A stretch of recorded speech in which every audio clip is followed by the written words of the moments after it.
Hermana Miriam, por favor, diríjanos con una palabra de oración para dar inicio a esta clase. Amén. Señor amado, te damos gracias una vez más en esta noche, Padre querido. Gracias por su amor, por su misericordia. Gracias por poder permitirnos estar reunidos, Señor, en esta clase. Bendícenos, Padre amado. Guárdanos siempre. Que cada hermano pueda conectarse para pasar clases, Señor. Ayúdanos en todo, Padre querido. En el nombre del Señor Jesús. Amén. Amén. Muy bien.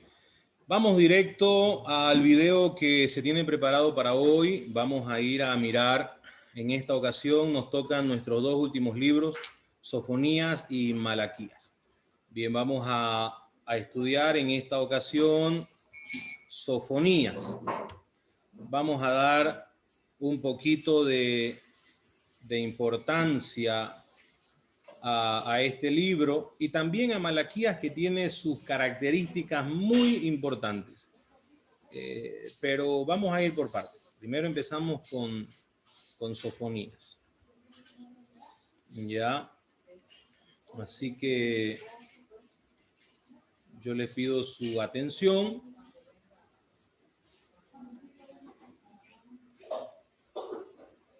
Vamos a mirar este videito. Atendamos.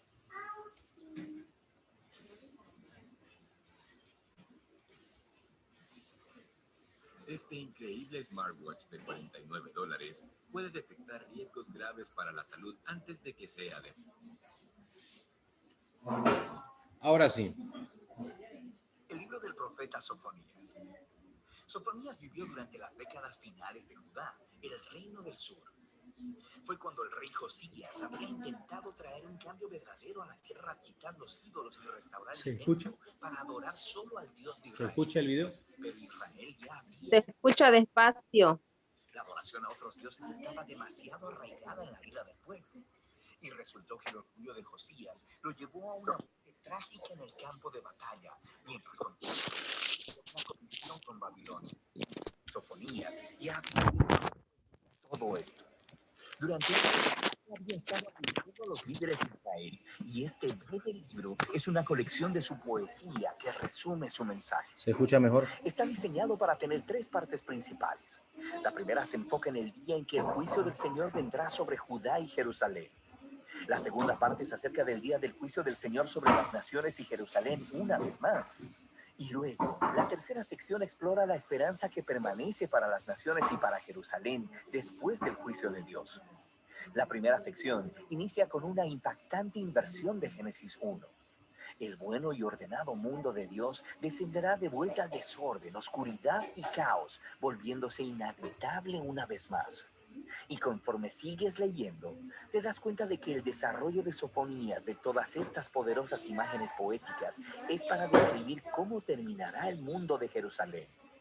Todas las instituciones de la ciudad para adorar a los ídolos de los cananeos serán destruidas. Todos los líderes que cometieron injusticia, todos los centros económicos donde se realizaron préstamos y endeudamientos corruptos, todo desaparecerá con los muros de la ciudad.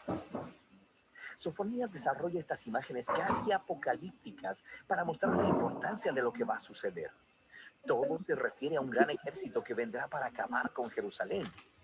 Ahora, es interesante que Sofonías nunca menciona de quién es el ejército que Dios usará para traer este juicio. Sabemos por los otros profetas, Miqueas o Habacuc, que este nunca menciona eso.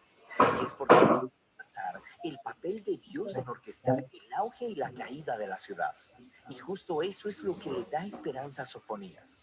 No que Jerusalén como un todo pudiera escapar de su destino, pero en el poema final de la primera sección, él llama a cualquier persona en Jerusalén que quiera buscar al Señor. Y él dice que estos formarán el remanente fiel, las personas que podrían ser libradas si se arrepienten. En la segunda sección, Sofonías amplía su enfoque para incluir a las naciones que rodean a Judá, los filisteos o moabitas, los amonitas e incluso los asirios. Él los acusa a todos de corrupción, violencia y arrogancia, y él predice que todos ellos caerán también delante de Babilonia. Y lo impactante es que al final de esta sección, el pueblo al que se dirige es a los israelitas en Jerusalén. Es como si los líderes y profetas y sacerdotes de Israel fueran tan corruptos, violentos y tan separados de su Dios que él ya ni siquiera los reconoce como su pueblo. Así que esta sección termina con la decisión final de Dios. Él dice que él reunirá a todas las naciones, incluyendo a Jerusalén, y derramará su ardiente indignación.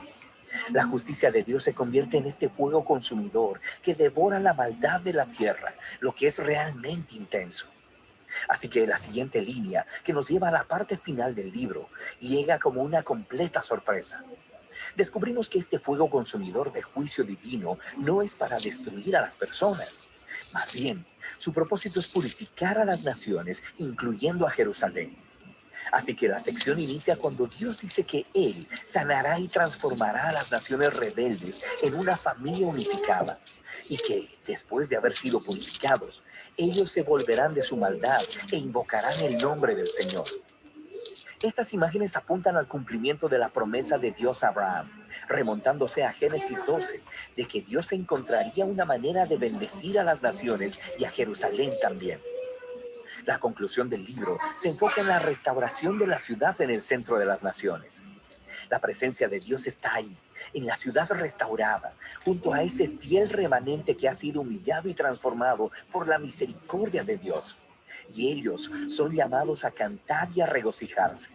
Y luego, en esta sorprendente imagen, se nos dice que Dios es un poeta que también quiere cantar. Su Dios vivirá entre ustedes y Él los celebrará con canciones de júbilo, dice Sofonías. El poema final del libro termina con imágenes muy poderosas acerca de Dios reuniendo en su familia a los marginados, los pobres y los quebrantados, en donde los exalta en un lugar de honor. Y así termina el libro.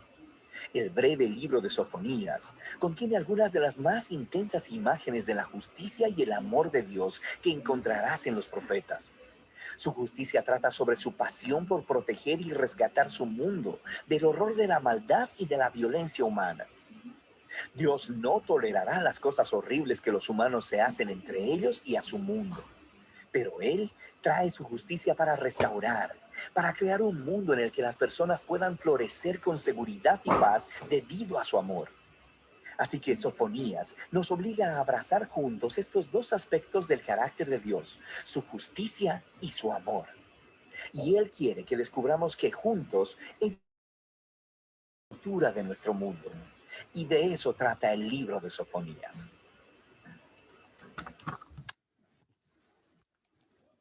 Me alegra que no me hayan interrumpido, pero nadie me dijo que ayer ya vimos Sofonías, ¿ya?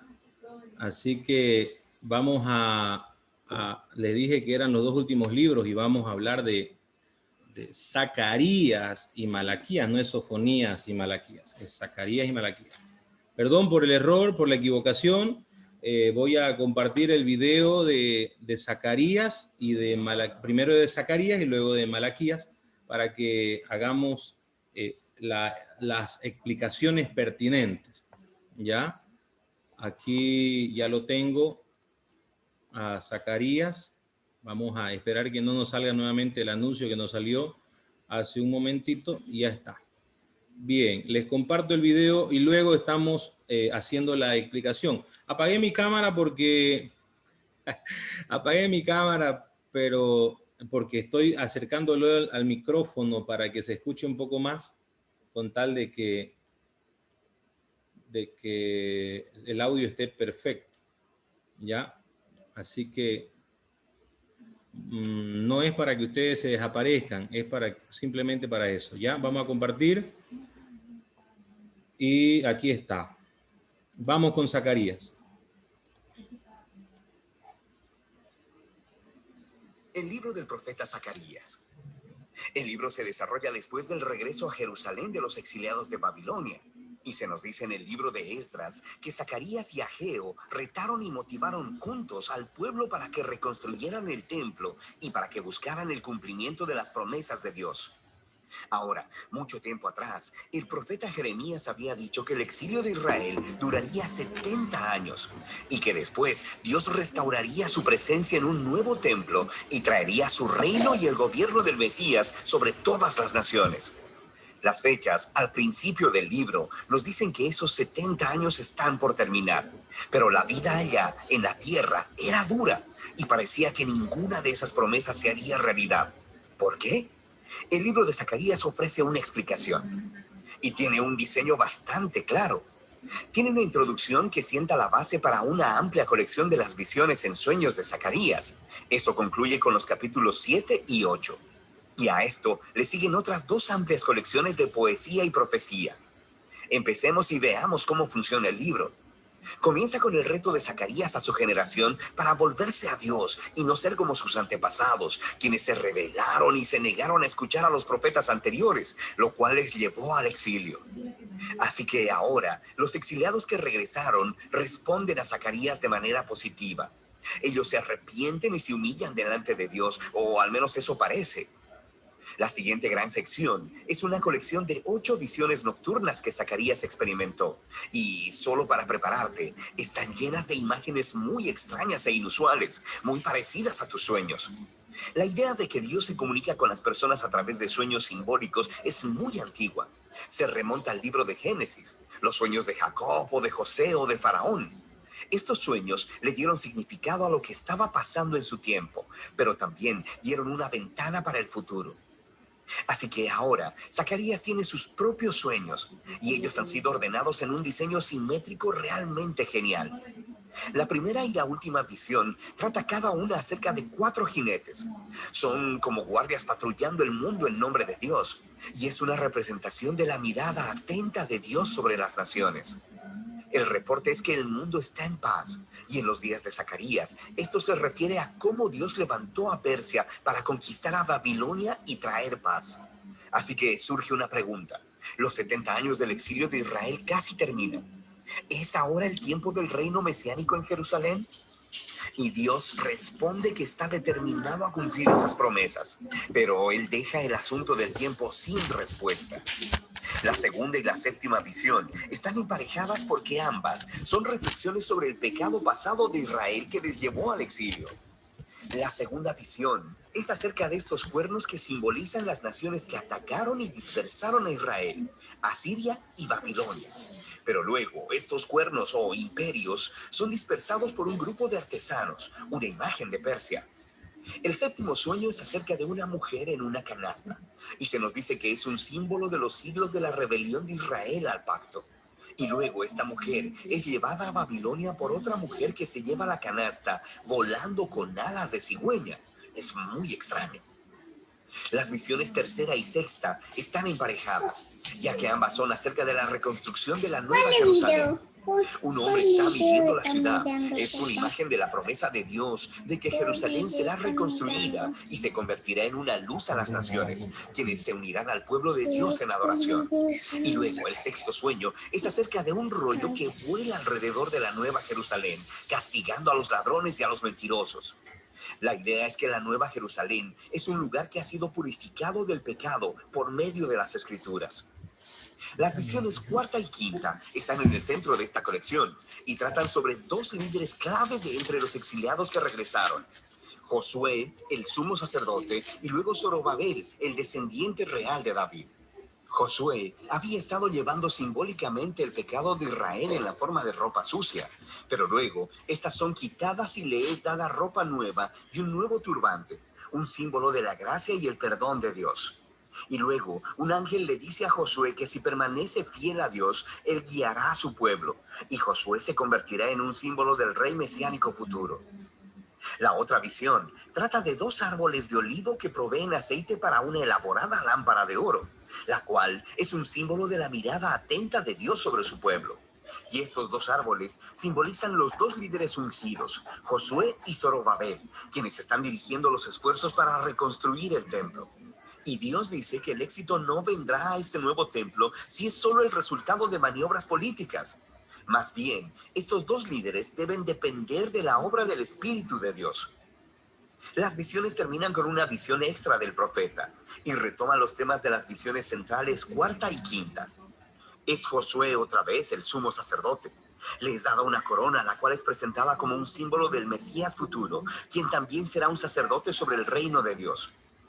Y luego Zacarías concluye todo, diciendo que todas estas visiones serán cumplidas solo si la presente generación es fiel a Dios y obedece los términos del pacto. Así que estas tres visiones enfatizan cómo la venida del reino mesiánico está condicionada a que esta generación sea fiel a Dios, lo que lleva a la conclusión de los sueños, otro reto de Zacarías. Y un grupo de israelitas vienen y han estado lamentando la destrucción del templo anterior durante casi 70 años. Y ellos le preguntan, ¿es tiempo de dejar de lamentarnos? Quiero decir, ¿vendrá pronto el reino de Dios? Y Zacarías de nuevo les recuerda cómo sus antepasados rechazaron el llamado de Dios a través de los profetas. Y esto es lo que les llevó al exilio. Así que él los reta también.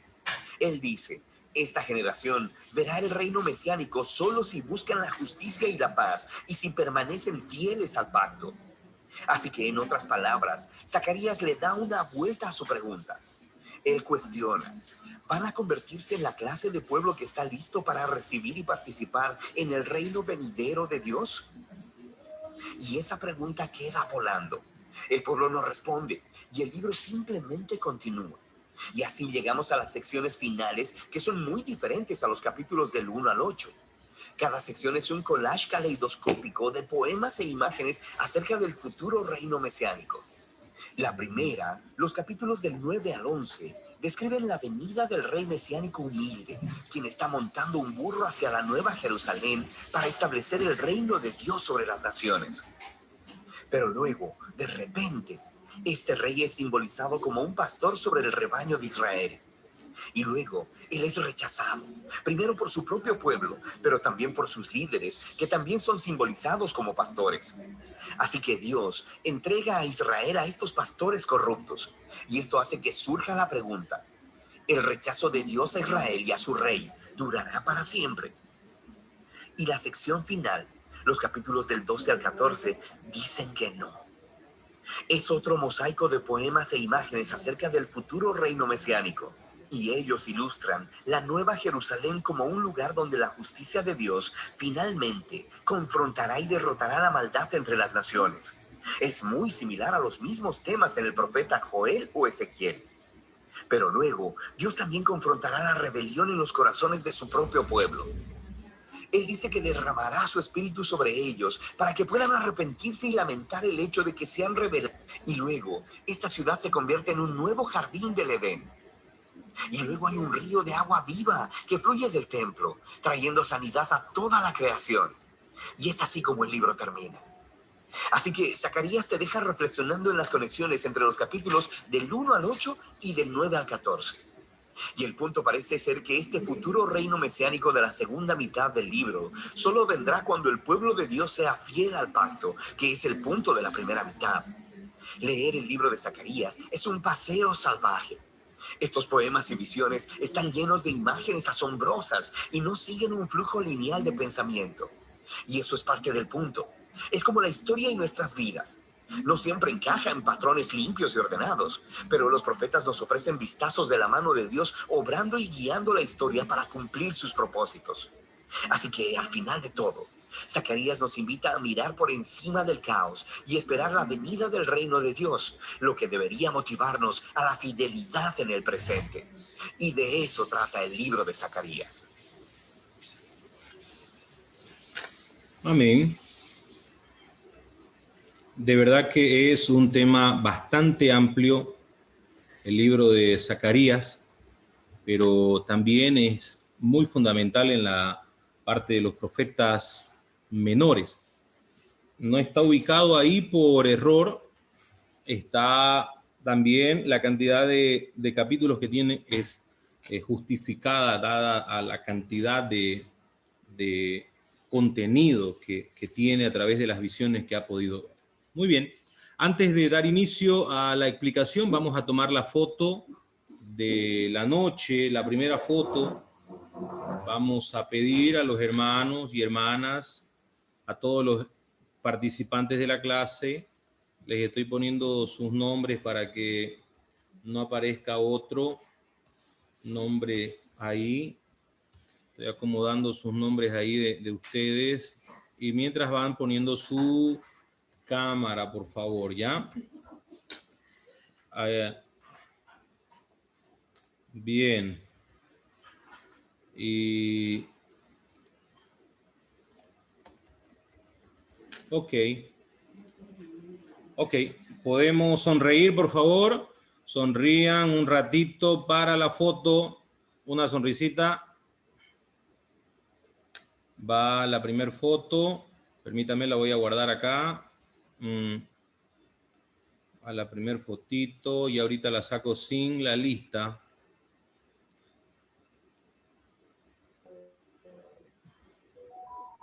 Ahora sí, sin la lista. Ya, sonrían, por favor. Ok, muy bien.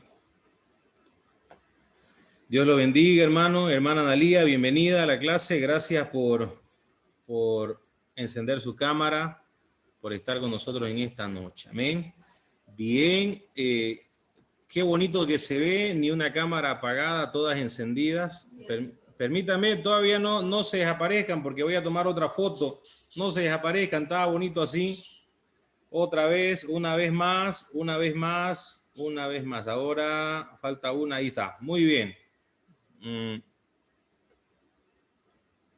Porque están todas las cámaras prendidas y eso es un poco raro aquí. A ver, una vez más y... Muy bien. Gracias, gracias hermanos por estar atentos a la clase. Muy bien, vamos a la explicación y ahora tenemos espacio también para algunas preguntas que se presentaran. Y de manera impostergable, hoy, esta noche, se termina la materia de profetas menores. Amén. Ya ayer hemos hecho las explicaciones de 3 profetas, estuvimos desde... explicamos Ageo, explicamos Sofonías y explicamos también Habacuc, que fue por ahí donde comenzamos. Entonces, con esas explicaciones, terminamos ahora Zacarías y Malaquías. 2 palabras que tiene de manera prominente este libro es visión y es propósito. Visión y propósito. 2 palabras. Este profeta cuyo nombre significa el Señor recuerda, hace recordar al pueblo de Israel que Dios sin duda se acuerda de su pacto con ellos y cumplirá su parte de él si el pueblo cumple la suya. Al igual que Ageo, su contemporáneo mayor, Zacarías llama al pueblo a terminar la obra de reconstrucción. Estaban preocupados por la reconstrucción del templo, porque si ustedes miran en el transcurrir del libro de Zacarías, al igual que Ageo, se lo menciona a Zorobabel. Zorobabel es, vamos a ponerlo de esta manera, Zorobabel tiene una cualidad como la tiene el mismo Señor Jesucristo. De David, hay 2 hijos de David, uno que se llamaba Natán y el otro que se llamaba Salomón.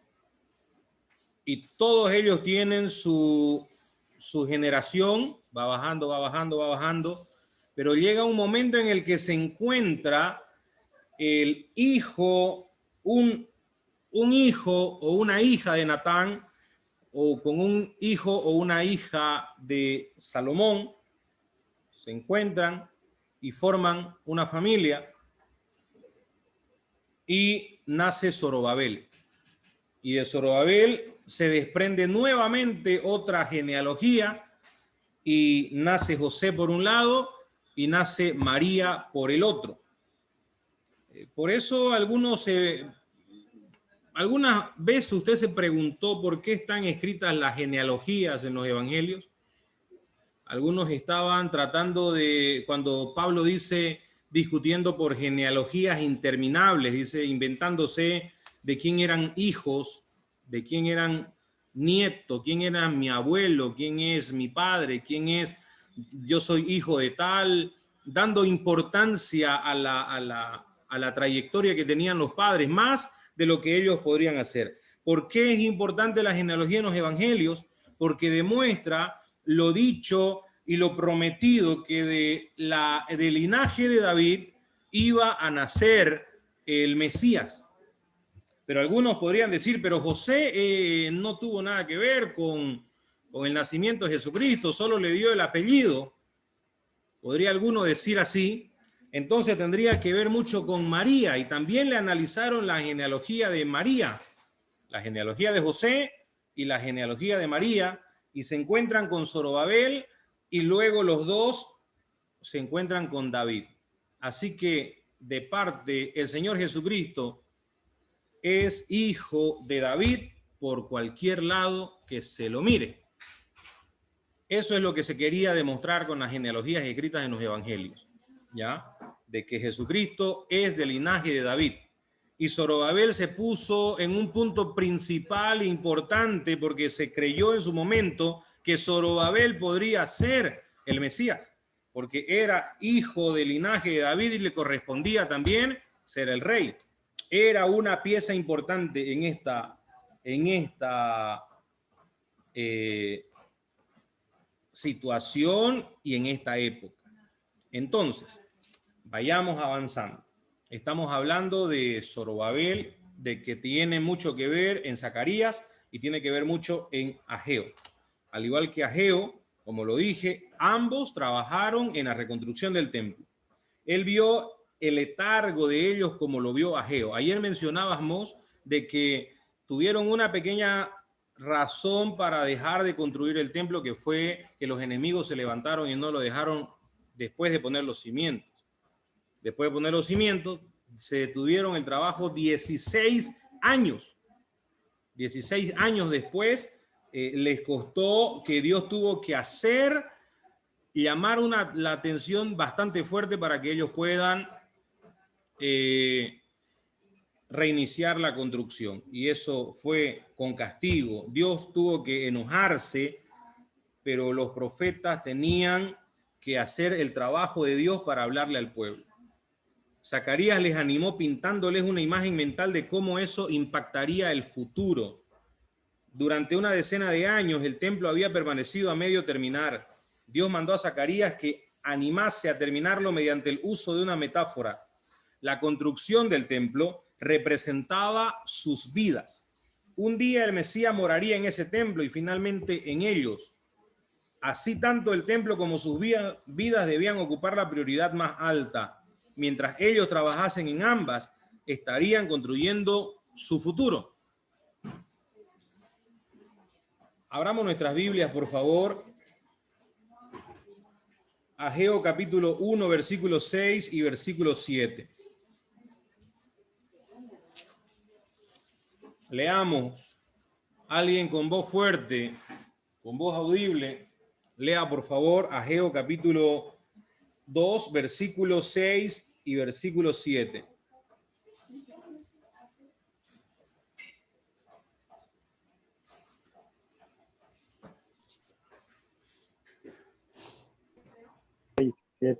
El que lo pille. 1, 6, 7 o 2, 6, 7. Capítulo 2, versículo 6 y versículo 7 de Ageo.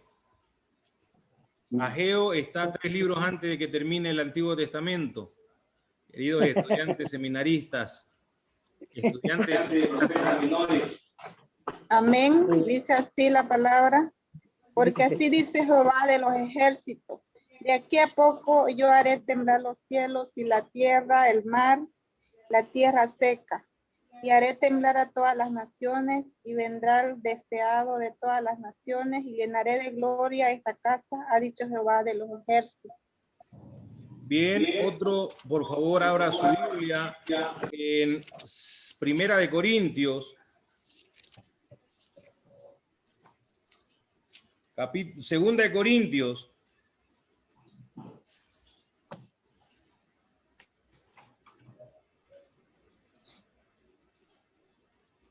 capítulo 6, versículo 16.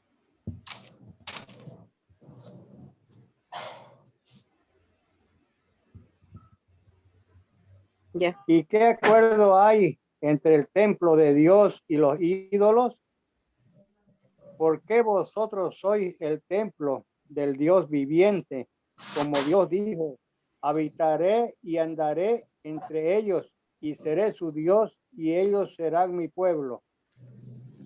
De esta forma, nosotros podemos ver de que Dios ya le estaba diciendo a ellos de que no solo era importante la construcción del templo físico con material, sino que era importante la construcción de su vida para que sea templo del Espíritu Santo de Dios.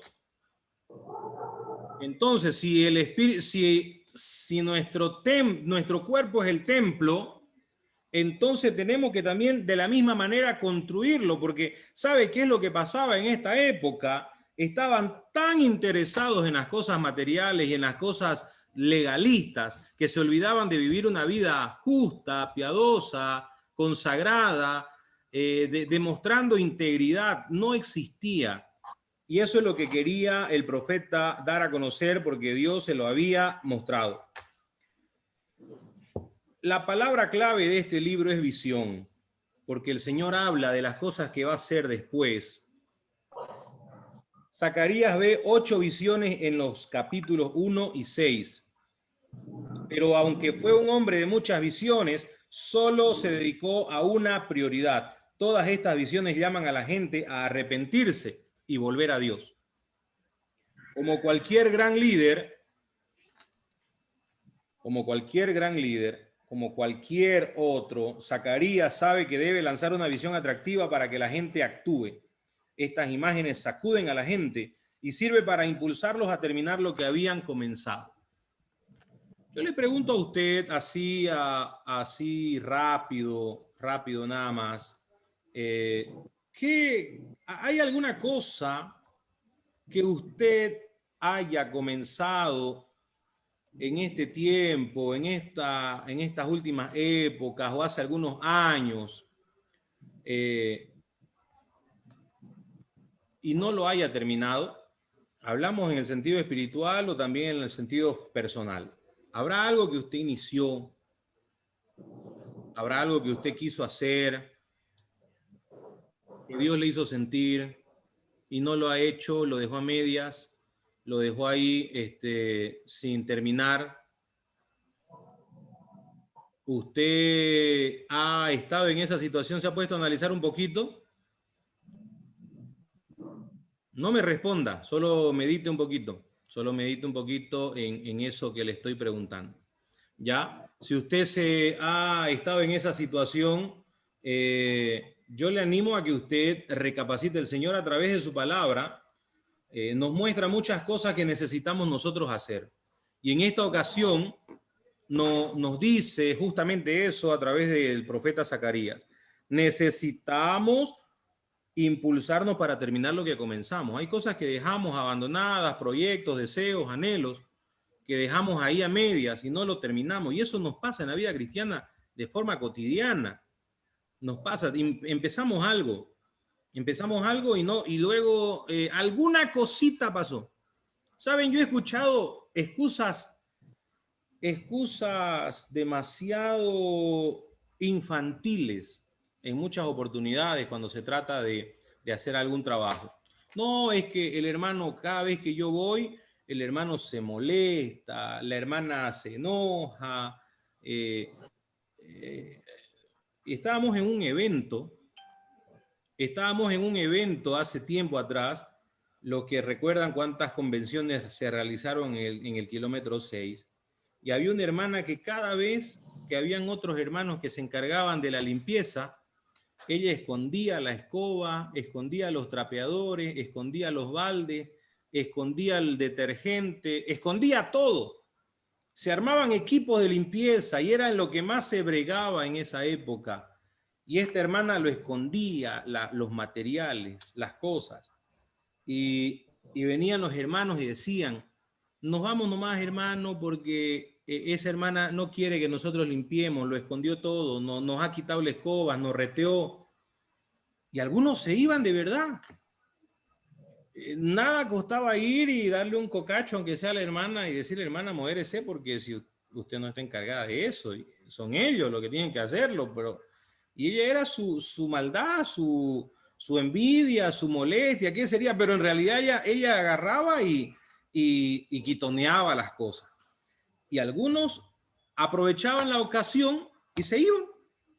Y nos teníamos que inventar otro equipo para hacer otro trabajo, del mismo trabajo de limpieza. Entonces, a veces hay excusas tan infantiles que el hermano me mira feo, por eso yo no hago. El hermano dejó que no me nombraron, que no me felicitaron, que no me mencionaron, y ya dejamos de trabajar para el Señor. Y aquí el profeta Zacarías justamente de eso está hablando.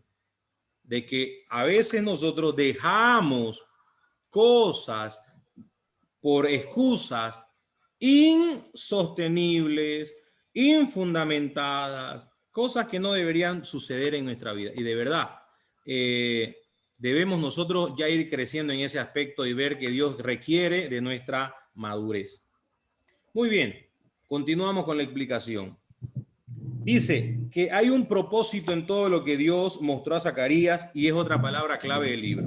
El profeta siente la necesidad de recordar a la gente el propósito más alto al que han sido llamados. De nuevo, como todos los grandes líderes, les recuerda el cuadro general. Ellos no están solamente construyendo un edificio, están construyendo un legado.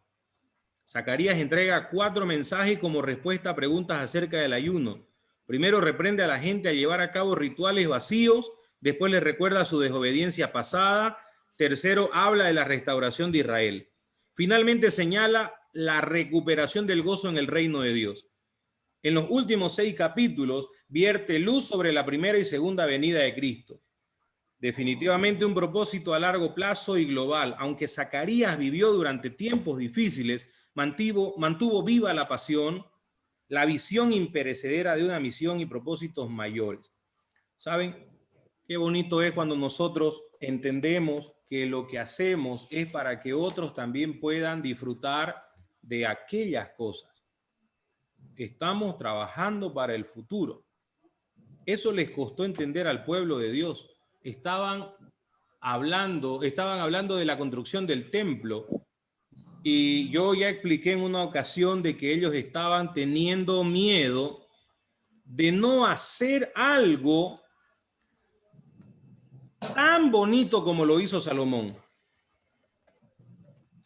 Porque el templo que hizo Salomón era majestuoso.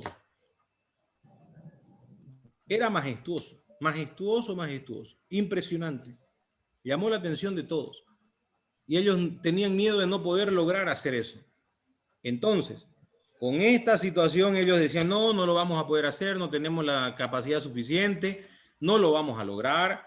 Pero ahí empezó Dios a motivarlos, a decirles, sí, mía es la plata, mío es el oro. Ustedes van a lograr, ustedes lo van a hacer, vamos a hacer esa construcción y nada nos va a detener. Además, el deseado de todas las naciones va a llenarlo con su gloria. Y ahí está la promesa que Dios da y que se cumple.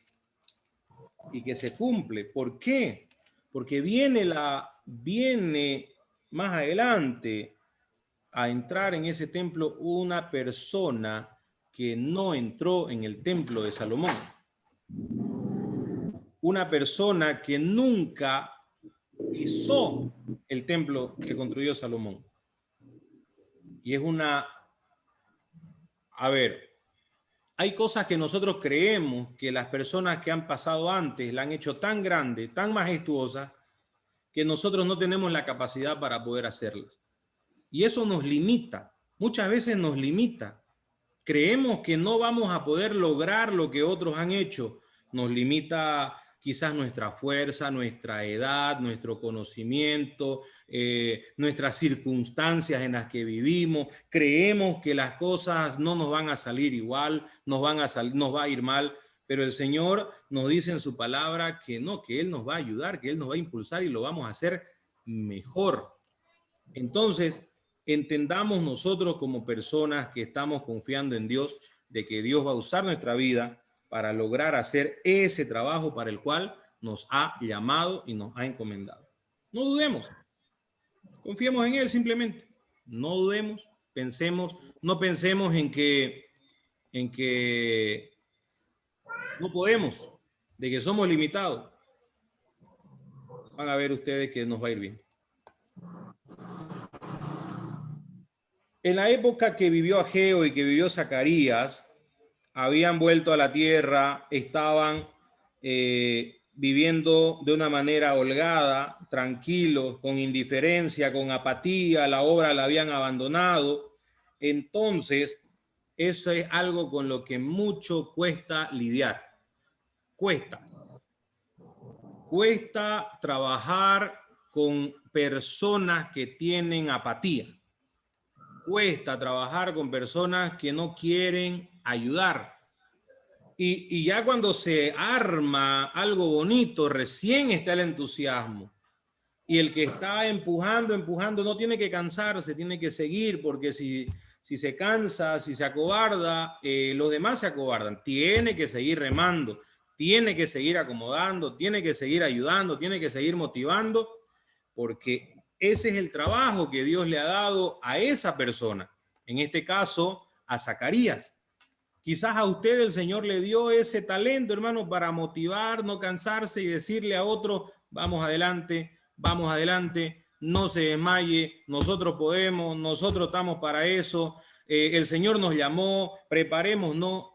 Fíjese que eso que usted está haciendo es valioso, es muy valioso. Zacarías se unió a Ageo para despertar al pueblo por su indiferencia. Lo retó a volver a comenzar la reconstrucción del templo. Y nosotros vemos que eso fue algo majestuoso que se logró hacer y se logró llegar. ¿Y saben qué? Es lo más sobresaliente que podemos nosotros destacar, es que a pesar de que fueron tantos años después que sucedió esto, hasta el día de hoy se recuerda este templo que fue construido por estas personas, por Zorobabel, por Zacarías, por Ageo y todo el equipo que le ayudó. Porque forma parte de la historia mundial, porque en el año 70 se quemó el templo, se los hizo huir a los judíos. Y ahí está ese templo construido, marcando un hito, un punto de referencia. Un punto de referencia se lo marca con eso que sucedió y es parte de la historia mundial. Siempre se lo estudia, siempre se lo menciona, siempre se lo repasa, está ahí. Imagínense, a veces usted hace algo, a veces a empujones, y termina quedando en la historia. No se me viene otro ejemplo, y espero que usted no me juzgue mal por el ejemplo que voy a dar. Pero Fabio Zambrana, el que armó el grupo Azul Azul, no tenía una canción para completar. Le dijo la disquera, tenés espacio para una canción más. Busca entre todas tus canciones y hace una para que vení y traela para que la grabemos y la pongamos. Así que él la sorteó entre toditas y puso esa canción que la conocemos, que se llama La Bomba. Y puso ahí Azul Azul y la puso La Bomba. Y bueno, esa canción lo llevó a la fama. En esa época estaba de presidente Bill Clinton y lo llevó a tocar a la Casa Blanca y un montón de lugares donde él nunca pensó. Hasta el día de hoy han pasado ¿cuánto? Más de 20 años y hasta el día de hoy sigue sonando esa canción. La que añadió porque le sobraba espacio en el disco. Y bueno, esa ya la puso ahí. Esa fue la canción más famosa, la que lo llevó a la fama a Azul Azul y a Fabio Zambrano. A veces nosotros no valoramos lo que hacemos, aun cuando somos guiados por el Señor. Y hay cosas que hacemos que marcan la historia para muchas otras personas. Hay cosas que nosotros nos está llamando el Señor a que hagamos, porque Él está teniendo una visión, Él conoce el futuro y Él está usando nuestra vida y Él quiere usar nuestra vida para que hagamos, para que marquemos, para que impactemos a otros, para que seamos de trascendencia en otras vidas y logremos hacer ese trabajo que el Señor nos ha mandado hacer. Amén. Así que los animo, hermanos, no se pongan a pensar de que ustedes no valen, de que ustedes apenas están medio que empezando a aprender. No, son valiosos en las manos del Señor. Vamos a mirar otro videíto. Si hay preguntas, las escuchamos. Si hay alguna pregunta de ustedes, estamos para atenderlo, hermano. Voy a programar el video que viene.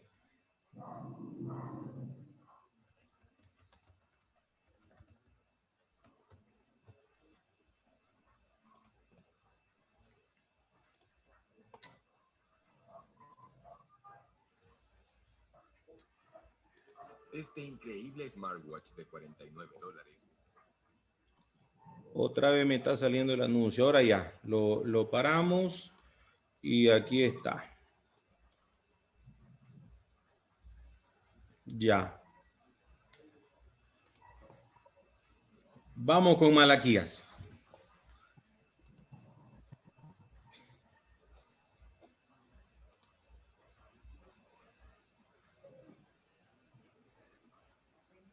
El libro del profeta Malaquías. Él vivió alrededor de 100 años después de que los israelitas habían regresado de su exilio en Babilonia, y su mensaje estaba dirigido al pueblo que ya tenía algún tiempo viviendo en Jerusalén. El templo había sido reconstruido hace algún tiempo y las cosas no iban bien. Solo recuerda las historias de Esdras y Nehemías. Ahora, cuando los israelitas regresaron del exilio, sus expectativas eran altas. Ellos regresarían y reconstruirían sus vidas y el templo. Todas las asombrosas promesas de los profetas se harían realidad. El Mesías vendría y establecería el reino de Dios sobre un Israel unificado y sobre las naciones, y traería justicia y paz para todos. Pero eso no es lo que sucedió. Los israelitas que habían repoblado la ciudad demostraron ser tan infieles a Dios como sus ancestros, resultando en pobreza e injusticia. Así que en Malaquías descubrimos lo corrupta que se ha vuelto esta generación. El libro está diseñado como una serie de disputas, y la mayoría de las secciones comienzan con Dios diciendo algo, haciendo una declaración o acusación. Y luego Israel estaría en desacuerdo o cuestionaría la declaración de Dios. Y luego Dios respondería y ofrecería la última palabra.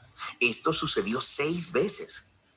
En las primeras 3 disputas, Dios expone la corrupción de Israel, y en las últimas 3 disputas, Él confronta su corrupción. Y la impresión general que obtienes de estos argumentos y disputas es que el exilio fundamentalmente no cambió nada en el pueblo. Los corazones de Israel están tan duros como siempre. La primera disputa empieza cuando Dios dice que todavía ama al pueblo de su pacto a pesar de sus fracasos. E Israel objeta de manera grosera, diciendo: ¿de qué manera nos has mostrado algún tipo de amor? Así que Dios les recuerda de cómo en su gracia eligió a la familia de Jacob, su ancestro, para convertirse en la portadora de las promesas del pacto de Dios en lugar de a la familia de Esaú, su hermano, quienes eventualmente quedaron en la ruina.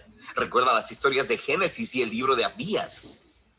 Así que desde esta primera disputa, Israel se expone como suspicaz, dudando del amor y la fidelidad de Dios.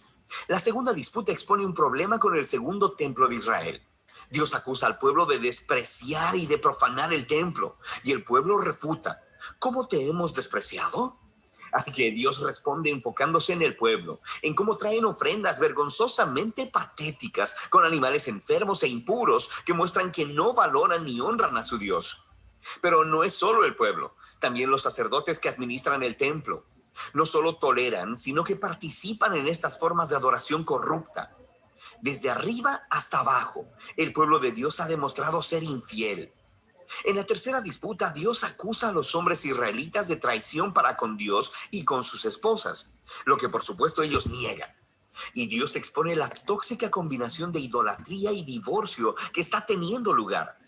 Tienen a hombres israelitas casándose con mujeres no israelitas y luego adoptando en sus hogares la adoración a los dioses ancestrales de sus esposas. Recuerda la historia de Nehemías capítulo 13. Así que Malaquías conecta esto con una ola de hombres divorciándose de sus mujeres sin una buena razón. Y el pueblo no tiene problema con esto. Y Malaquías dice no. Es una traición a su pacto con Dios. Así que Malaquías pasa al segundo grupo de disputas que confrontan la rebelión de Israel. La cuarta disputa comienza con los israelitas acusando a Dios de negligencia, diciendo, ¿dónde está el Dios de justicia? Ellos ven injusticia y corrupción abundando y Dios no parece hacer nada. Así que Dios responde diciendo que Él enviará un mensajero que preparará al pueblo para el regreso personal de Dios en el día del Señor. Él vendrá como fuego para purificar a su pueblo y para remover la idolatría y la inmoralidad sexual y la injusticia, para que solo el remanente fiel sea su pueblo. En la quinta disputa, Dios llama al pueblo a volverse a Él, a lo que el pueblo responde, ¿cómo podemos regresar? Así que Dios confronta su egoísmo, les muestra cómo han dejado de ofrecer diezmos de sus ingresos para el templo. Esa palabra, diezmo, solo significa una décima parte. Es la cantidad de ingreso y frutos que los israelitas debían donar anualmente para mantener al templo y a sus sacerdotes. La práctica se explica en diferentes partes de la Torá. Ahora, sabemos por Malaquías y por el libro de Nehemías que el pueblo estaba descuidando esta responsabilidad. Así que el templo se estaba deteriorando. Y Dios los confronta. Él dice que quiere bendecirlos con abundancia, pero solo si ellos van a ser fieles. En la disputa final, el pueblo acusa a Dios y dice que servirle no tiene caso. Ellos observan a los malvados y orgullosos teniendo éxito en la vida y Dios no hace nada. Y la respuesta de Dios, por primera vez en el libro, no es un discurso, sino más bien una historia corta acerca del remanente fiel en Israel. De las personas que temen al Señor y aman reunirse y hablar acerca de cómo honrar a Dios y cómo servirle. Así que Dios ordena que un libro memorial sea escrito para estas personas, para que puedan leer el libro y recordar el carácter y las promesas de Dios. Aquí Malaquías está reflexionando en el regalo divino de las Escrituras, cómo ellas nos apuntan al pasado para recordar lo que Dios ha hecho para inspirar fidelidad y esperanza para el futuro. Lo que nos lleva a la conclusión del libro. Esta retoma y desarrolla todavía más las imágenes de la cuarta disputa acerca del futuro día del Señor. Dios dice que ha determinado un día de juicio purificador que consumirá a los malvados de entre su pueblo. Pero lo que la conclusión añade es sobre el futuro del remanente fiel, porque para ellos el día del Señor no es una amenaza, sino una ocasión de gozo. Será como los rayos de sol de la mañana, que traen sanidad y vida y esperanza para el futuro. Y así terminan las disputas de Malaquías. Pero todavía queda un poco más en el libro. Los últimos 3 versículos no son parte de las disputas y en realidad funcionan como un apéndice final. Le dan cierre no solo a Malaquías, sino a toda la colección de la Torá y los profetas. Primero, el lector es llamado a recordar la ley o la Torá de mi siervo Moisés. Esto recuerda la historia y las leyes del pacto que encuentras en los primeros libros de la Biblia. Pero luego escuchamos este resumen de los libros de los profetas. Yo les envío al profeta Elías antes que venga el día del Señor, quien restaurará los corazones del pueblo de Dios. Así que esta conclusión resume la Torá y los profetas como una historia unificada que apunta al futuro. Israel fue redimido por Dios y luego lo traicionó por la rebelión y dureza de sus corazones, quebrantando las leyes de la Torá. Pero las Escrituras anticipan un día en el futuro en que Dios enviará un nuevo profeta, un Moisés, un nuevo Elías, quien restaurará al pueblo de Dios y sanará sus duros corazones. Recuerda todas las promesas de Deuteronomio y Jeremías y Ezequiel. Así que este apéndice final presenta las Escrituras como un regalo divino para leer, meditar y orar. Nos dicen la verdad acerca de la condición humana, acerca de nuestro egoísmo y pecado. pero también anuncian la promesa de Dios de que un día Él enviará un mensajero y que luego Él se presentará personalmente para confrontar la maldad, para restaurar a su pueblo y para traer su justicia sanadora. Y de esta esperanza futura tratan Malaquías, la Torá y todos los profetas.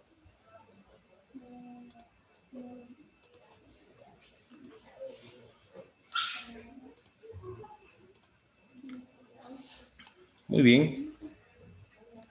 Antes de iniciar la explicación, si alguien tiene alguna pregunta, podemos contestarla. Si no, continuamos con la explicación. Este libro es bonito. Bonito en su contenido y tiene enseñanzas que se remontan a otros libros que lo vamos a ver ahorita.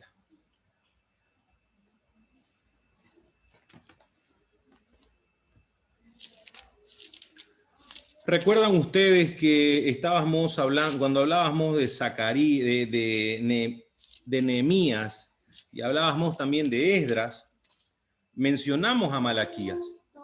Mencionamos a Malaquías, y Malaquías se volvió una persona contemporánea de Esdras y de Nehemías. Esdras y Nehemías aparecen después del exilio. Recuerden ustedes que el rey Artajerjes, ya, Mardoqueo, Esther, todos ellos aparecen después ya de la reconstrucción del templo, pero ya estaba el templo construido, pero no estaban los muros construidos. Nehemías fue a levantar los muros de Jerusalén. El templo estaba, pero los muros no estaban construidos. Entonces, vemos nosotros acá a Malaquías hablando porque existía aún aquella apatía. ¿Y saben qué? Esa apatía que existió en esta época fue tan trascendental en los líderes, y los líderes contagiaron a todos los demás, que si vimos en el resumen, habla de divorcio, de infidelidad, de matrimonios mixtos, hombres dejando a sus mujeres judías por casarse con mujeres gentiles. Y ellos lograron hacer una situación muy conflictiva. Estaban desacostumbrados, les mencioné yo ayer, estaban desacostumbrados a dar su diezmo. Yo le dije a ustedes cómo, y recuerdan ustedes bien cómo pasó esto de las cuotas de los bancos que estaban siendo condonadas, o bueno, postergadas, como se llamó esa postergación de la cuota para el final del crédito. Primero fueron 3 meses, y luego se dieron otros 3 meses, fueron 6, y luego aparece otra vez la idea de que 6 meses más iba a sumar 1 año de no pagar préstamos. La gente ya estaba acostumbrada con solo 6 meses de no pagar su cuota de crédito. Imagínense 16 años que dejaron de dar sus diezmos, de pagar el sustento a los levitas, a los sacerdotes, y ya los levitas y los sacerdotes estaban acostumbrados a trabajar por su sustento, y ellos estaban yendo a sacar su propia forma de vida porque ya no estaban desarrollando su vida ministerial como lo estaban haciendo. Entonces, es por esa razón que viene la reprensión de parte de Dios. Malaquías, al final de todo esto que es el Antiguo Testamento, fue escrito por un profeta que sirvió durante los días de Nehemías, un periodo en la historia del pueblo judío caracterizado justamente por sacerdotes que eran corruptos, practicaban cosas malvadas y tenían líderes que eran muy transigentes y tenían un falso sentimiento de seguridad del estatus con Dios. Qué triste se pone cuando nuestra vida se vuelve así, de que no tenemos nosotros la seguridad de que Dios está ahí. Una autenticidad falsa, verdaderamente, ¿ya? Más de eso, sin embargo, llama a todos los sacerdotes, a los líderes, a dirigir desde una relación en vez de una mera posición. Aquí está justamente Malaquías haciendo estas exhortaciones al pueblo de Judá. Eran 50.000 personas que salieron del exilio y estaban ellos ya bastante tiempo tranquilos, sin nada de responsabilidad con Dios. El nombre Malaquías significa mensajero, y ningún otro mensajero de Dios apareció hasta Juan el Bautista. Prácticamente fue el último de los profetas registrados también en el Antiguo Testamento. Después de 400 años empieza a haber otro que fue Juan el Bautista. Malaquías usa un formato de pregunta y respuesta fácil de seguir para tratar asuntos específicos como el divorcio, la infidelidad, los matrimonios mixtos, la hipocresía, el diezmo, la falsa adoración, la complacencia y la arrogancia. Este diálogo divino contrasta la perspectiva de Dios con la perspectiva del pueblo, ilustra no solo la diferencia entre el Dios eterno y el hombre finito, sino también actúa como una metáfora para la brecha entre la perspectiva del líder y un seguidor. El líder espiritual mantiene el punto de vista eterno y final, mientras que el seguidor quizás solo ve lo inmediato y lo temporal. Eso es lo que venimos mencionando. Muchas veces nosotros creemos que las cosas que hacemos es para el momento nada más y no vemos lo trascendental. Lo vemos cuando estamos educando a nuestros hijos. Lo vemos cuando estamos hablando para ellos y con ellos y trabajando, porque decimos que cuando sea grande, él va a ser así, voy a enseñarle estas cosas. Vemos un futuro en nuestros hijos, pero tristemente esa visión no se la ve en la iglesia. No todos cuentan con esa visión de que su trabajo impacta a otros, de que su trabajo tiene repercusión. Cada uno de nosotros tiene un seguidor. Cada uno de nosotros tiene un seguidor. Por más que usted no crea que tenga un seguidor, tiene alguien que lo admira. Por más pequeño trabajo que usted hace, alguien lo admira. Y por lo menos por ese admirador suyo o admiradora, usted tiene que seguir adelante. No tiene que pisar en falso. Alguien decía el otro día, y ahora también alguien me dijo algo parecido, que precisamente enseñar la palabra del Señor le cambia el estilo de vida a uno. Exige tener otro estilo de vida. Porque lo primero que van a decir los que lo escuchan es que no vive lo que predica. Es lo primero que van a decir. Lo primero que el pastor Haroldo, recuerdo un día que dijo: los diáconos y presbíteros van a empezar a enseñar de matrimonio. Eso dijo en un culto, lo recuerdo bien. Diáconos y presbíteros van a empezar a hablar de matrimonio y la primera que va a estar aquí adelante va a ser su esposa. Así que no era con nomás de enseñar de matrimonio teóricamente, porque había que enseñar y ahí va a estar adelante pues la que lo sabe todo, ¿no? Angélica Mérida iba a estar adelante ahí escuchando si era verdad lo que está diciendo o no, digamos, si nomás estaba explicando teoría y no práctica. Nosotros en Malaquías encontramos un aporte para la vida cristiana sobre la comunicación. Si no nos comunicamos, vamos a viajar solos. Y yo les puedo decir a ustedes de que todo lo que hacemos, cómo nos movemos, nuestros gestos, nuestras acciones, nuestra forma de vivir, todo comunica, todo. Por ejemplo, ustedes que son casados, creo que no hay ni uno soltero aquí en este grupo, usted hasta con cómo toca a su cónyuge, a su pareja, a su cónyuge, usted está comunicando algo, usted está diciendo algo. Cómo sonríe, cómo mira. Con la mirada usted ya está mandando un mensaje. Entonces, en la vida cristiana nosotros también tenemos que saber cómo comunicamos nuestra vida, nuestro estilo de vida a los demás. Malaquías usa un sentido de ruego que comunica no solamente pasión por el arrepentimiento, sino también compasión y entendimiento por el punto de vista de la gente. 6 veces Malaquías hace el debate punto contra punto. Habla por el oyente e identifica su actitud apática. Él puede oírles debatir, vengan, vamos, ahora, no es tan malo.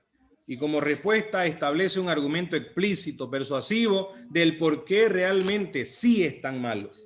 Nosotros vemos que algunos dicen, no es tan malo, vamos, hagámoslo. Ayer uno de ustedes preguntó si alguna cosa que idolatramos en nuestra vida podría alejarnos de irnos con Cristo. Si alguna cosa que idolatramos podría hacer que cuando Cristo venga no vayamos con Él.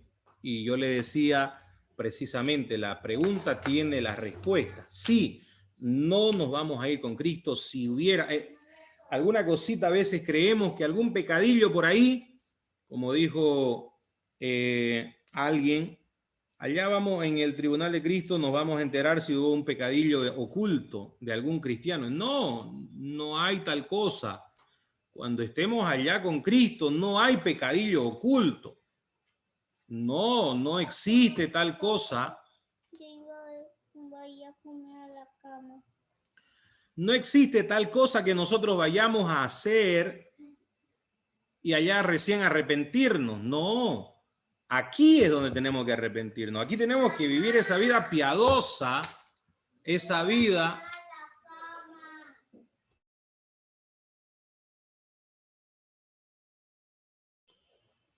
van a disculpar. Eso son errores que pasan con las transmisiones al vivo. Ya le vamos a poner un yure. Aquí tenemos que solucionarlo todo para que recién nosotros nos vayamos allá santos y puros. Santos y puros.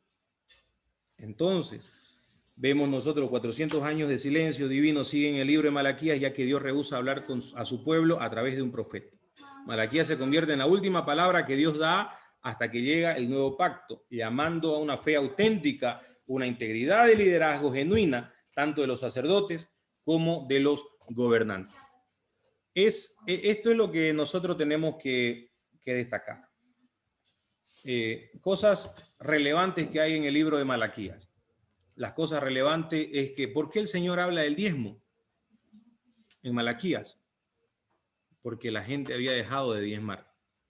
¿Por qué reclama la forma que diezmaban?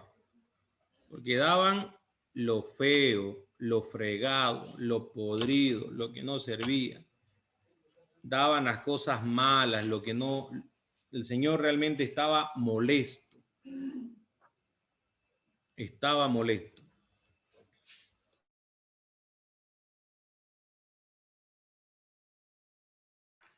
De esa manera el profeta llama a la reflexión y de verdad que lo vemos gráficamente cuando está explicado en el capítulo 13 de Nehemías.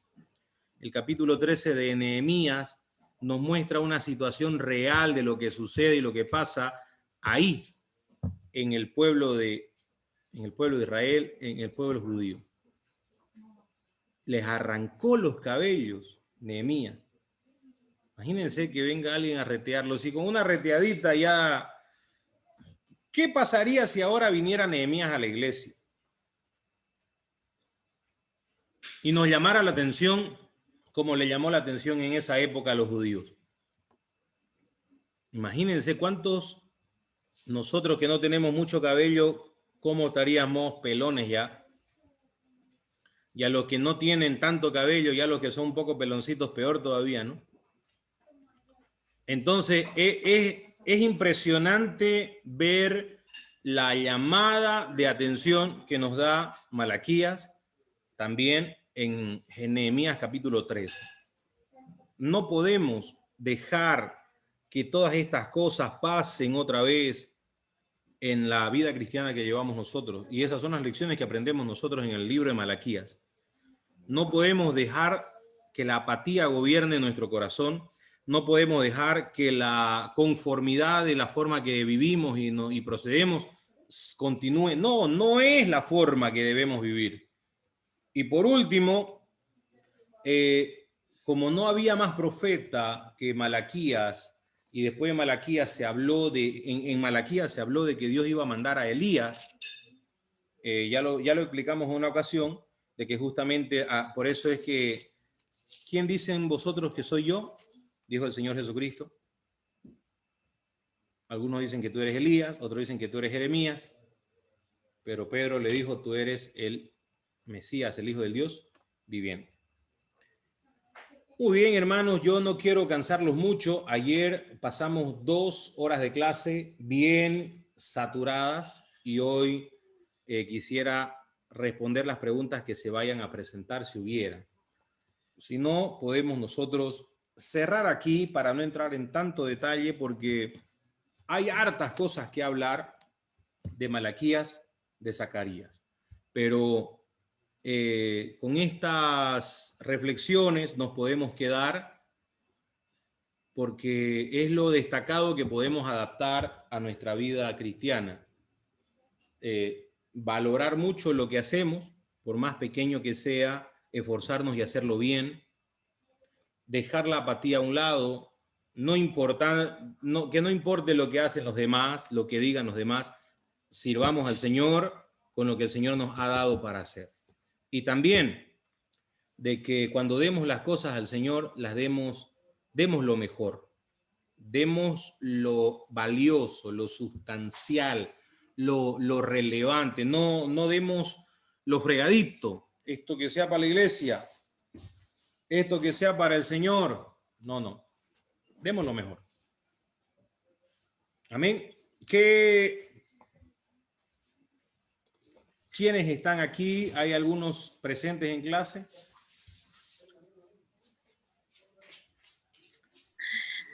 Amén. Yo tengo una pregunta, profesor.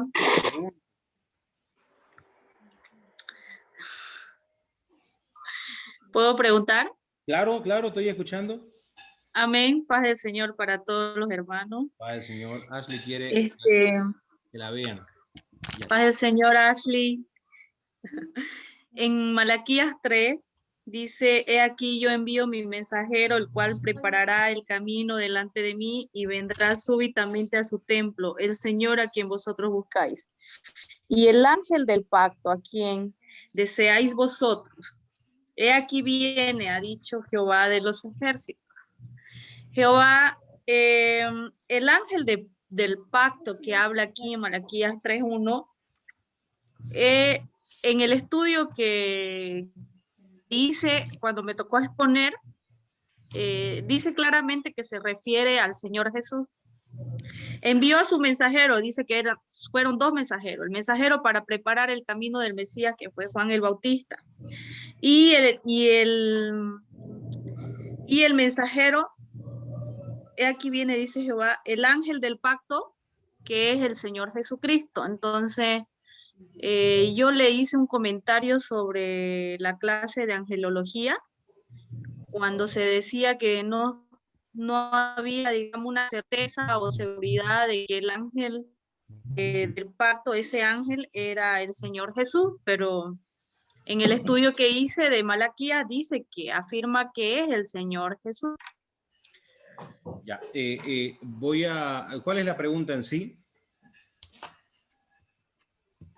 Que quiero una confirmación y una afirmación de que ese ángel del pacto es nuestro Señor Jesús.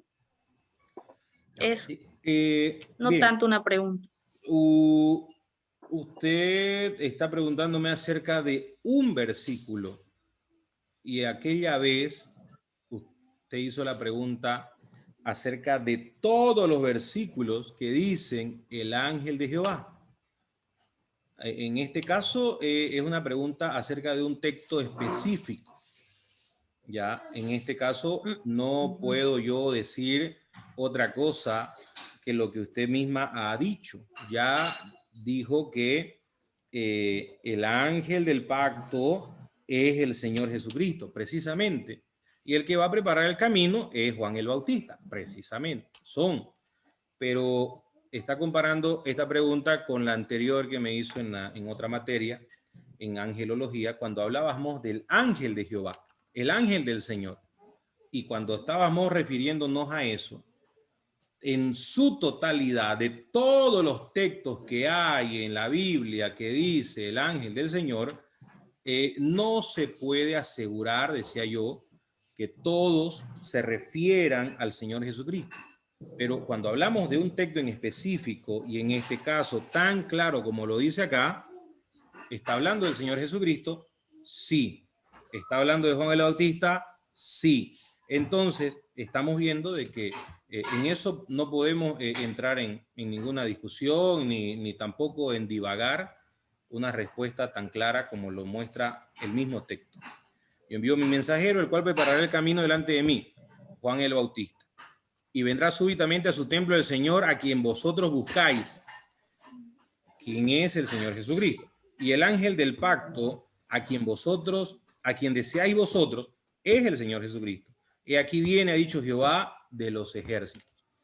Y se trata de que vendrá el Señor, pero no va a ser para entrar en el templo no está hablando de venir a entrar al templo que preparó Zorobabel. Está hablando de la venida, de su segunda venida. No está hablando de aquella venida que hizo.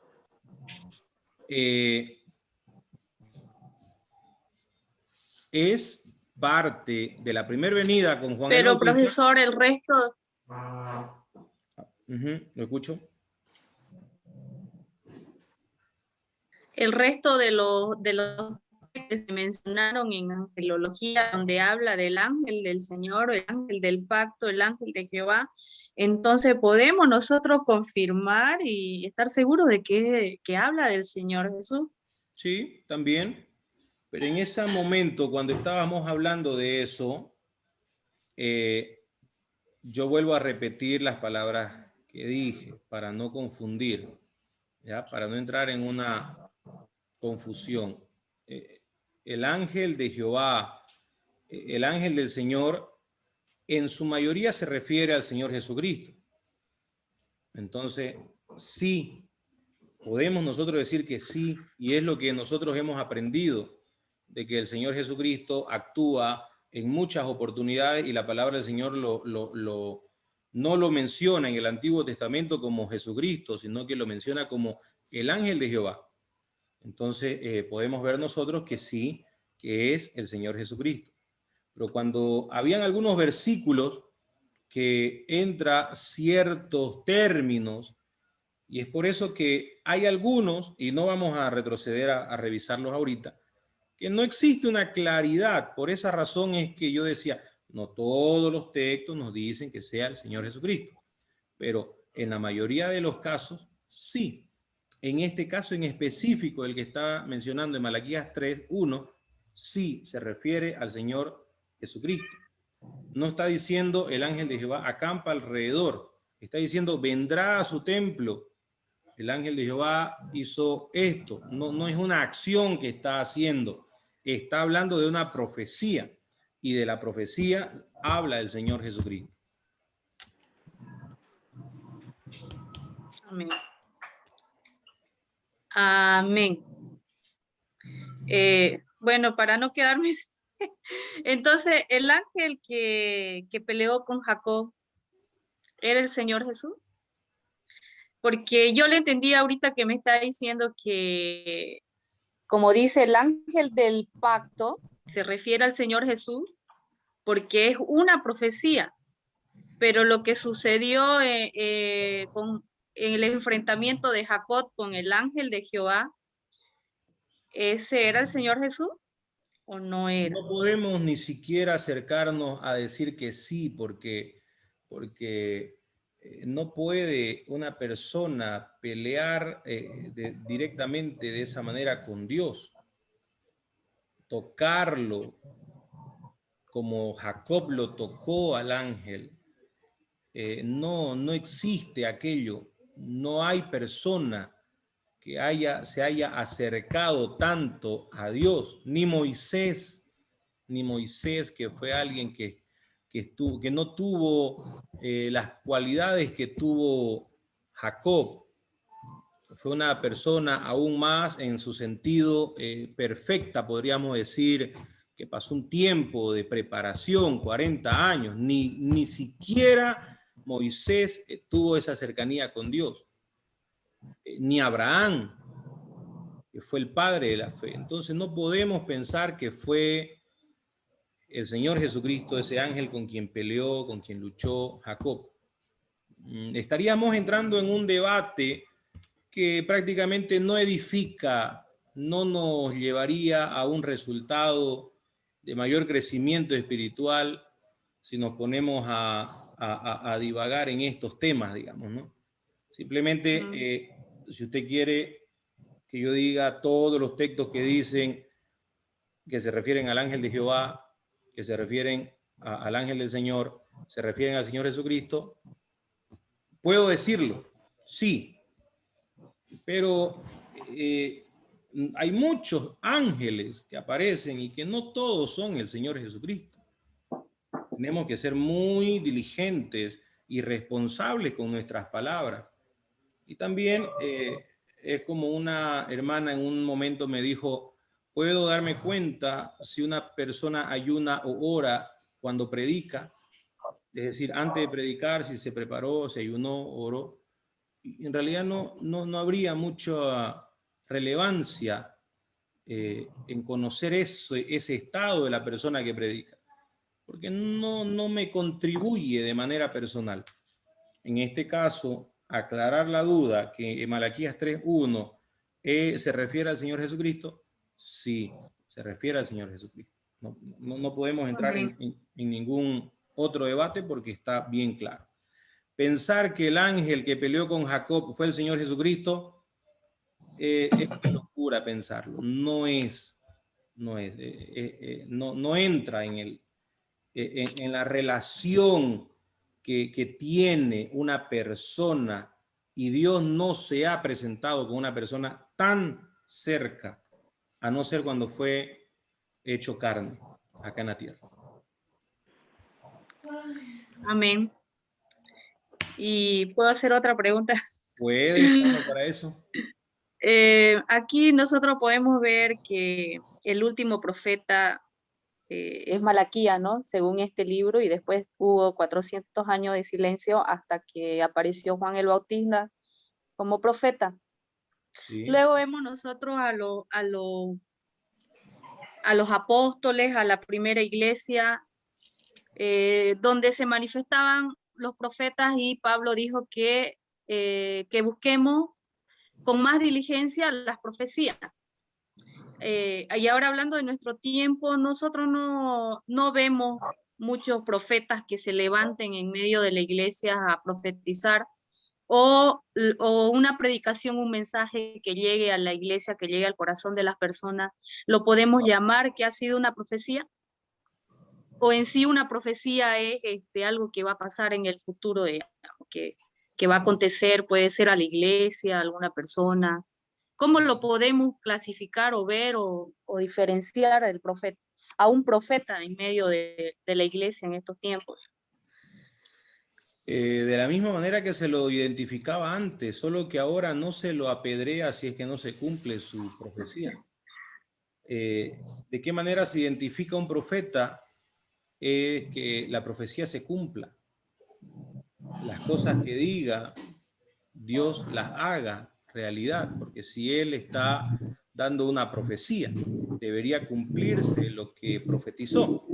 Y de esa manera nosotros sabemos que Dios está utilizando a las personas con palabra de profecía. ¿Existe el ministerio o el don de profecía? Existe. ¿Existen personas que tienen este don? Sí, existen. Pero no tenemos nosotros esa cualidad de nombrar profetas ahora, porque hoy nosotros no nos especializamos en eso prácticamente, pero sí reconocemos al que tiene el ministerio de profecía, y hemos escuchado personas que hacen este trabajo, lo hemos visto, hemos sido testigos de muchas profecías que se han dado en la iglesia y se han cumplido. Entonces, ¿de qué manera cuál es la forma natural de identificar a un profeta? Es que la profecía se cumpla. No hay otra forma. Usted va a escuchar una profecía de alguien y si se cumplió, ahí nosotros lo descubrimos. Es profeta. Y no podemos nosotros envidiar lo que Dios le da a uno y no nos lo da a nosotros. En el caso que hay personas que viven así, pensando, ay, yo quería hacer y a mí no me ha pasado esto, no me dio. Pero no se lo va a dar el Señor uno echadito en su cama, pues no. El Señor se lo da al que lo busca. Cada persona, como mencioné hace un momento, cada persona tiene un don, un talento. Y es más, cada persona tiene un don o un talento ya entregado de parte de Dios. Y hay personas que ni lo han descubierto todavía. ¿Qué es lo que Dios le dio? Y se va a dar cuenta usted de que, por ejemplo, a usted el Señor le da 1 o 2 dones. Y desarrollando ese trabajo en su vida ministerial, resulta que de ahí se desprende otro. Y de ahí se desprende otro. Un ejemplo con su persona, por ejemplo, hermana Araceli. Usted comenzó su vida trabajando, sirviendo al Señor en esta última época, trabajando con los niños. Pero ahora, de pronto, ya es maestra de las personas adultas. Ya ha predicado a jóvenes, ha predicado a niños, ahora a adultos. Y ya no solo ahí, sino que está haciéndolo a través de Facebook. Solo para dar un ejemplo. Entonces empezamos a ver de que Dios dio 1 o 2 talentos a una persona y se van multiplicando si se van ejerciendo. Mientras se van ejerciendo, esos talentos se van multiplicando. De la misma manera es el don de profecía. Usted da una profecía de parte de Dios y se cumplió, Dios le va a dar otra.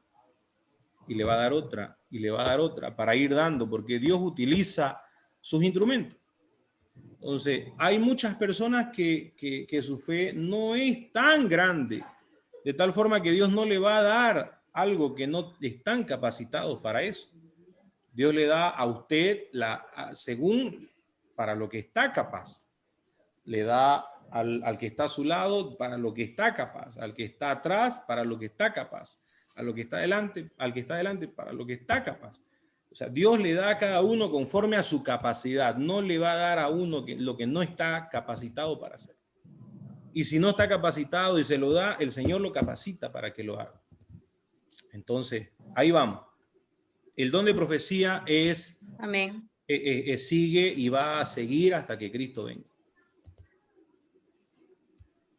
Claro, y yo mencionaba que estaba leyendo justamente Corintios, donde el apóstol Pablo nos recomienda y nos insta a que busquemos el don de profecía.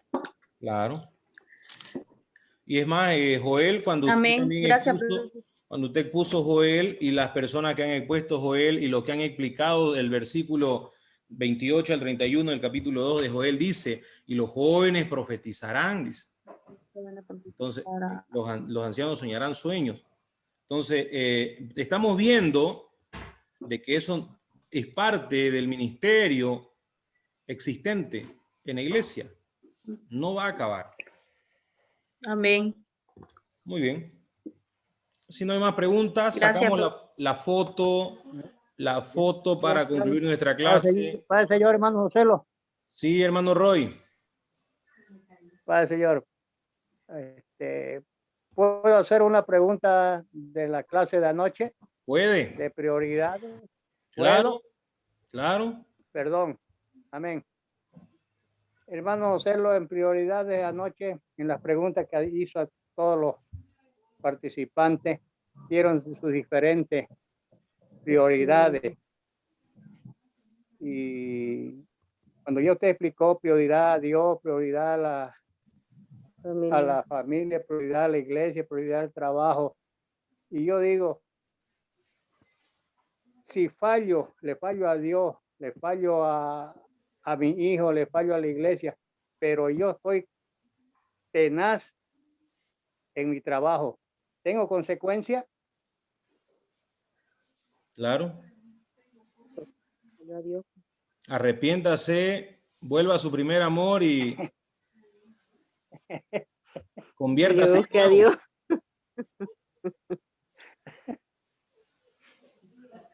Amén. Tiene.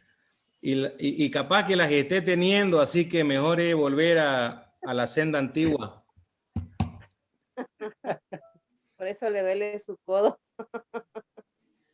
Bien, el orden de prioridades no está errado.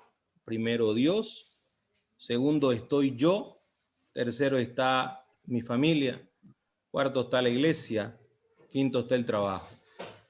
Cuando hablo de que está la familia, incluso cuando hacemos el orden de prioridades de la familia, está primero mi matrimonio, está segundo mis hijos. Entonces, eso es lo fundamental. Si queremos desglosar más todavía en cuestión de las prioridades, tenemos que saber tener un orden de prioridades. Por eso se llama prelación. Tenemos que conocer el orden adecuado de las cosas. Muy bien, vamos para la foto. Enciendan su cámara, por favor. Vamos a terminar de grabar. No me llega.